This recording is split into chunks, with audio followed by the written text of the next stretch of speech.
Hey, what's up, YouTube? It's Mike. Okay, so I am excited for three reasons. First of all, ATK, which is the producer of the solid rocket boosters, otherwise known as the SRBs, which are the boosters on the side of the shuttle external tank, which send it up into orbit, the big white ones.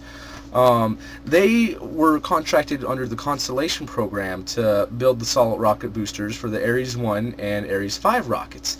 And on the space shuttle, they have 4 segmented rocket boosters, and for the Ares it was going to be 5 segmented, just a little bit more solid rocket fuel to be able to get it up into orbit. And since Obama has pretty much canceled the Constellation program and they're wanting to go in a different direction, ATK has decided to go the route of the commercial and are submitting their version of the Ares 1 rocket with, instead of the second stage with, I think, which is a Lockheed contract or something like that, instead of working with Lockheed, they're working with Arianespace, which is the Ariane 5 rocket, which kind of looks like a mini space shuttle stack without the space shuttle.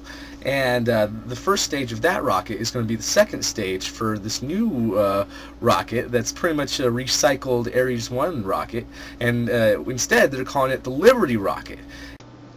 And as you can see, the combination between the shuttle and the Ariane rocket to make this new Liberty rocket. And it's going to be able to pretty much have the same capability as the Ares 1, and be able to deliver, you know, a number of different kinds of capsules into orbit. And I think it's a great idea, and good for them, you know. Now, the way that they're doing this is NASA has a program called CCDev, which is Commercial Crew Development, pretty much hiring the private sector to develop new vehicles to send astronauts to the International Space Station in this limbo time between when the shuttle is retired and whenever the new NASA vehicle gets introduced. And ATK is submitting their proposal to the CCDev program to be the launch vehicle of whatever vehicles come out to deliver astronauts to the International Space Station. Now, the CCDev program has already had one round of competition, and that competition has already been won, and the funds have already been doled out depending on what milestones the companies have accomplished. And right now they're having their second round, and they're going to announce their decisions, NASA is, for whatever companies they choose to do out this money to in March. And that's when we can expect to hear whether or not this Liberty rocket it will be approved. I have a feeling, though, that whether or not they get the NASA money, that ATK and Arianespace might go ahead and push along with this and get it done, because one, you can serve the American sector for that, and two, you could probably serve the European sector for that too, and give the whole European Space Agency the capability to have manned spaceflight if they have the vehicle to put on top of this Liberty rocket. Now, the second thing that's got me excited, well, at least dumbfounded at least, is the United Launch Alliance, which is a partnership between Lockheed Martin and Boeing, both the space wings of those companies. They're the ones that pretty much manufacture all the parts for the space shuttle and the big orange external tank. And then, of course, like I said, ATK does the solid rocket boosters on the side. Well, what the United Launch Alliance is proposing is that they want to commercialize the space shuttle and continue flying the space shuttle well into 2017 commercially. And what they're saying is for an annual budget for 2 flights per year would be $1.5 billion, which is significantly less than what the current shuttle program is. And I'm wondering how they'd be able to do that. Well, I already know how they're able to do that. They've been running on cost-plus contracts all this time, and that would be a fixed-priced contract that any commercial entity could purchase. And what they're planning on doing is definitely retiring the Space Shuttle Discovery. As we all know, for these past few months, Discovery's been having a lot of problems, and it always does, it always has, so let's definitely retire the Discovery.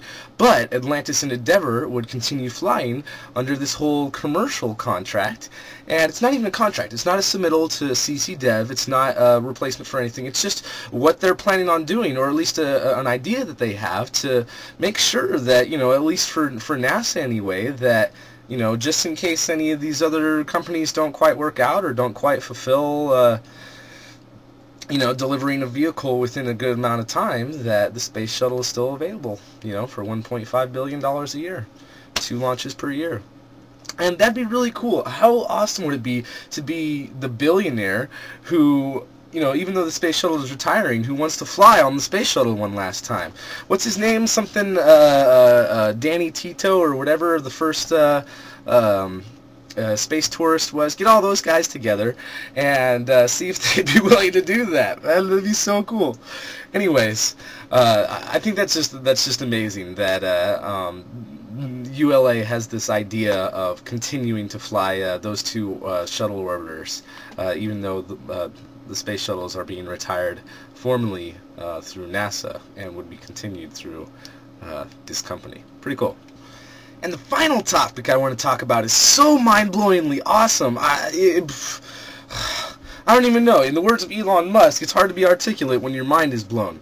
Okay, the Kepler Space Telescope has been looking at a patch of sky that's only about 1/400th of the sky that we can see. That's a very small patch of sky compared to, how much is out there. And in that patch of sky that they've been looking at, they've discovered, several planets and several cool things. One of which was announced a couple weeks ago, was that they found their first rocky planet that was like 1.6 times the size of Earth, so pretty close to the size of Earth.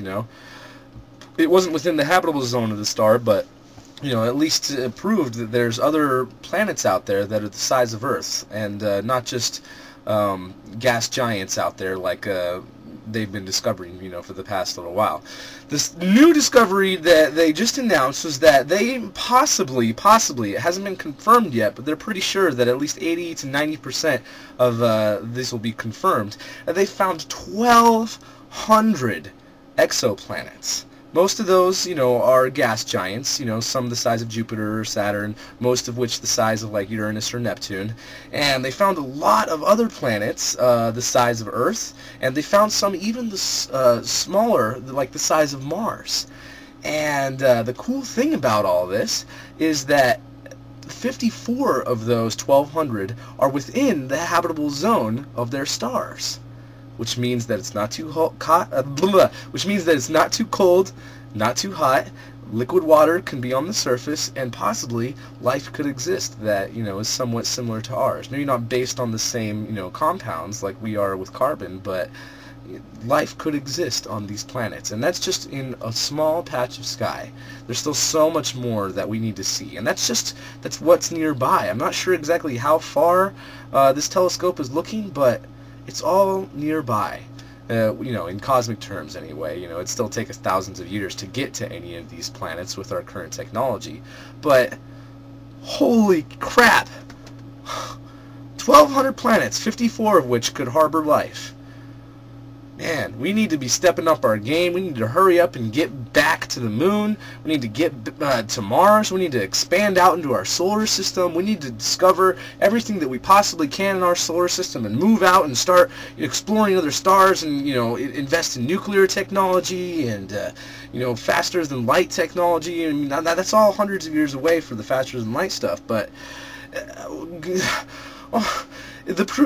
pretty much the proof is out there that we're not alone in the universe. I mean, life hasn't been detected or anything like that, and I might be over-exaggerating a little bit. My optimism might be getting the best of me, but I'm very excited for the future, and I'm very excited for confirmation on these discoveries, on whether or not a lot of those planets actually exist or not. But I'm going to trust their word for now, that they're saying that 80 to 90% of those planets are going to be confirmed.